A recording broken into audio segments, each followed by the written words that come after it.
यिर्मयाह 17 अध्याय उसकी 5 और 6 आयत इस प्रकार लिखा है, श्रापित है वह पुरुष जो मनुष्य पर भरोसा रखता है और उसका सहारा लेता है, जिसका मन यहोवा से भटक जाता है।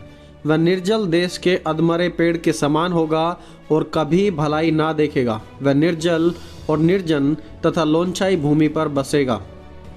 ऐसा इंसान श्रापित होता है जो दूसरों पर अपना भरोसा टिकाए बैठे रहे।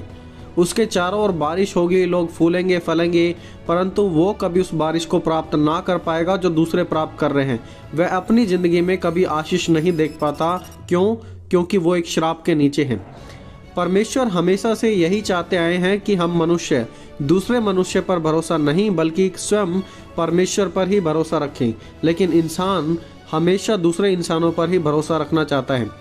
आज मेरा मानना है कि यह श्राप बहुत से मसीहों पर असर करता है, क्योंकि वो प्रभु को जानने के बाद भी खुद अपनी धार्मिकता, अपने काम, अपनी कलीसिया के द्वारा परफेक्ट बनने में लगे हुए हैं।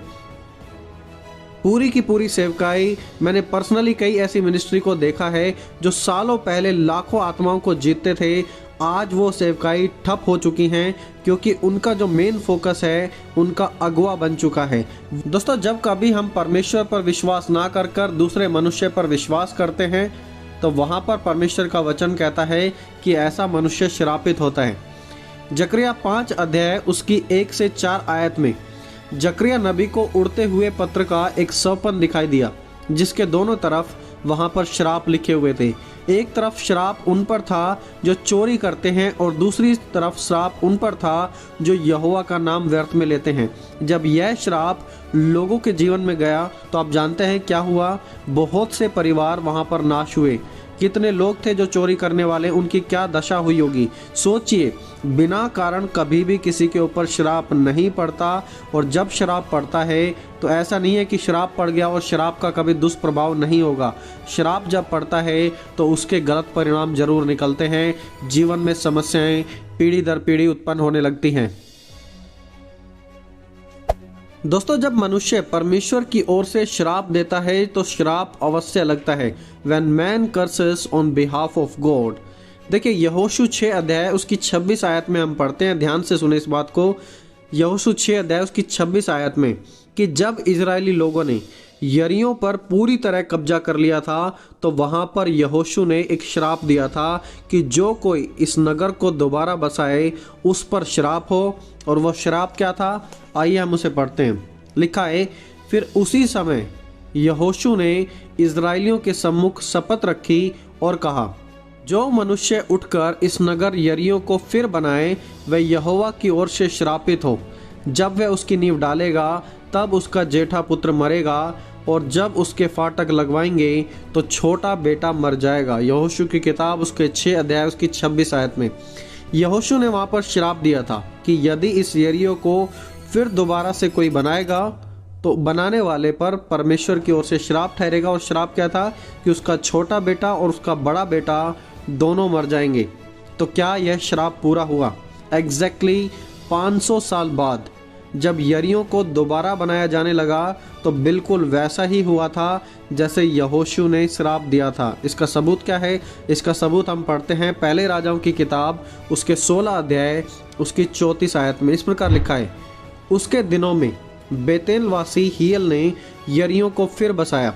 जब उसने उसकी नींव डाली तब उसका जेठा पुत्र अबीराम मर गया, और जब उसके फाटक खड़े किए तो छोटा पुत्र सगूब मर गया। वह यहोवा के उस वचन के अनुसार हुआ जो उसने अपने दास नून के पुत्र यहोशू के द्वारा कहलवाया था। किसने कहलवाया था? यहोवा परमेश्वर ने। किसके कहा? यहोशू के द्वारा कहलवाया था। और क्या वो पूरा हुआ? यस, 500 साल बाद वो श्राप पूरा हुआ। तो दोस्तों, आप देखिए, ये कोई लाइटली लेने वाली बात नहीं है, क्योंकि श्राप जो यहोशू ने दिया था वो 500 साल बाद भी पूरा हुआ। श्राप आपको 500 से 600 साल तक भी पीछा नहीं छोड़ते, इसलिए इसके प्रति आप गंभीर रहें, इसके बारे में सीखें। आज आपके जीवन में जो हो रहा है, क्या आप उसका परिणाम देख सकते हैं कि पिछले सालों से वो कैसे जुड़ा हुआ है? चलिए एक और एग्जाम्पल देखते हैं किंग डेविड की लाइफ से।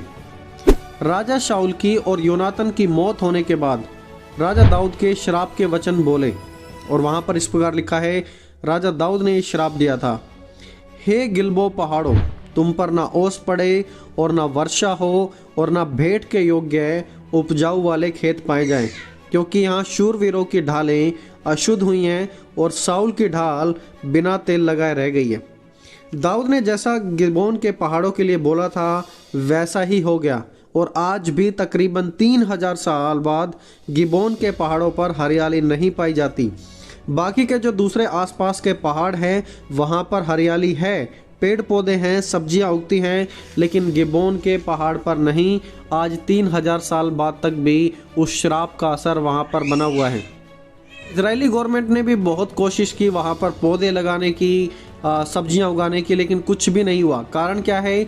वो शब्द जो राजा दाऊद के द्वारा बोले गए थे आज से 3000 साल पहले श्राप के रूप में, वो शब्द, वो श्राप आज भी वहाँ पर कार्य कर रहा है। चले दोस्तों, एक और एग्जाम्पल देखते हैं हम इसका।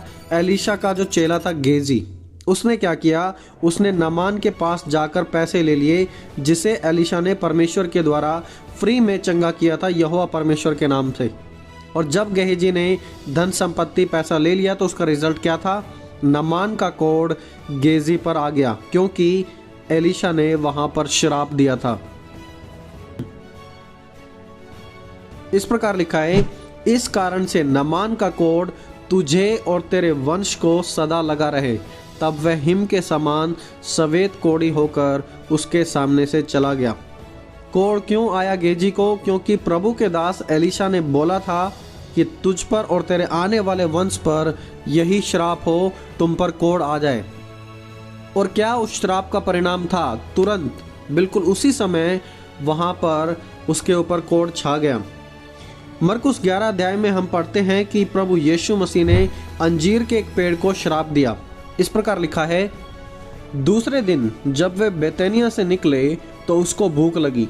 वह दूर से अंजीर का एक हरा पेड़ देखकर निकट गया कि क्या जाने उसमें कुछ पाए, पर पत्तों को छोड़ उसमें कुछ भी नहीं पाया गया, क्योंकि वह फल का समय नहीं था।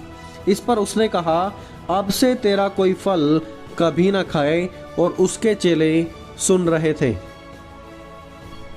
देखिए, होता क्या है कि अंजीर के पेड़ में फल आने से पहले एक गोल कुछ चीज दिखाई देती है जो दर्शाती है कि अब फल आने का समय है, लेकिन उस पेड़ में वो पार्टिकुलर चीज पाई भी नहीं गई थी। तो वहाँ पर जो शुरुआती चीज़ें थी जो फल को दर्शाती थी, उसकी ही शुरुआत नहीं हुई थी, और फाइनली उसका परिणाम क्या था? वहाँ पर एक श्राप दिया गया। अब आप कहेंगे कि यहाँ पर तो नहीं लिखा कि श्राप दिया गया है, तो आप कैसे जानते हैं? आइए हम पढ़ते हैं मरकुस 11 अध्याय उसकी 20 और 21 आयत में कि वहाँ आखिरकार प्रभु यीशु मसीह के चेलों ने क्या कहा। लिखा है, फिर भोर को जब वे उधर से जाते थे तो उन्होंने उस अंजीर के पेड़ को जड़ तक सूखा हुआ देखा। पतरस को वह बात समझ आई और उसने उससे कहा, हे रब्बी, देख ये अंजीर का पेड़ जिसे तूने श्राप दिया था, यह सूख गया है। 24 घंटे भी नहीं लगे उस बात को बोले हुए और वो अंजीर का पेड़ वहाँ पर सूख गया। दोस्तों, श्राप बिल्कुल रियल है, आप इसे गंभीरता से ले, समझें इसके बारे में। और यदि आज आप परमेश्वर में हैं तो परमेश्वर आपको इससे आज़ाद भी कर देंगे। पार्ट 1 में और पार्ट 2 में हमने डिस्कस किया कि कैसे श्राप आता है, श्राप के क्या कारण होते हैं, और इस पार्ट 3 में हमने देखा है कि श्राप के और अलग भिन्न भिन्न क्या कारण हो सकते हैं जिनके बारे में हमें सोचना है और ध्यान रखना है। दोस्तों, आने वाले पार्ट्स में हम बात करेंगे कि कैसे इन श्रापों को तोड़ा जा सकता है और कैसे प्रभु यीशु मसीह के लहू के द्वारा इन श्रापों को तोड़कर परमेश्वर की आशीष में और परमेश्वर के साथ मसीह जीवन में कैसे बढ़ा जा सकता है। तो दोस्तों, मिलेंगे अगले पार्ट में, तब तक आप सभी को जय मसीह की दोस्तों।